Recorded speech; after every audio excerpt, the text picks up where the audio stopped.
Hi అండి. Welcome to our channel శ్రీస్ ఛానల్‌కి స్వాగతం. ఈ సంవత్సరం వినాయక చవితి పండుగ నెల్లూరులో మా ఆడపడుచు వాళ్ళ ఇంట్లో అందరం కలిసి జరుపుకున్నాము. గతంలో లాగా ఇప్పుడు ఉమ్మడి కుటుంబాలు లేవు. అందరం ఉద్యోగాల రీత్యా ఎక్కడెక్కడో ఉంటున్నాం. కాబట్టి కనీసం మన తెలుగు పండుగలకైనా అందరం కలిసి ఒకచోట జరుపుకుంటే బావుంటుంది కదా! అందుకే మా ఈ పండుగ విశేషాలు మీకు చూపించాలని వీడియో చేశాను. కానీ కొంచెం బిజీగా ఉండటం వల్ల వెంటనే అప్లోడ్ చేయలేకపోయాను.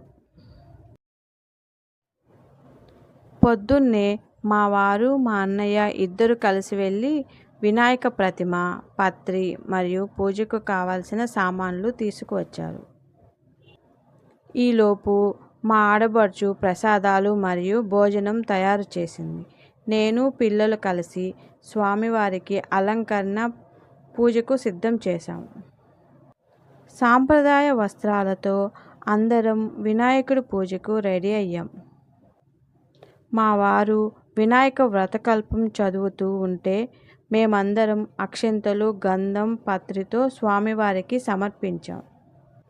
పూజ పూర్తవగానే స్వామివారికి పండ్లు, ఫలములు మరియు ప్రసాదాలు సమర్పించి కొబ్బరికాయ కొట్టి హారతులిచ్చి పూజ ముగించాము. మా ఇంట్లో మొదట్నుంచి వినాయక చవితి పూజ పూర్తి కాగానే పెద్దల ఆశీర్వాదం తీసుకునే సాంప్రదాయం ఉండేది. మా వారి దగ్గర ఆశీర్వాదం నేను, పిల్లలు అందరం తీసుకున్నాము.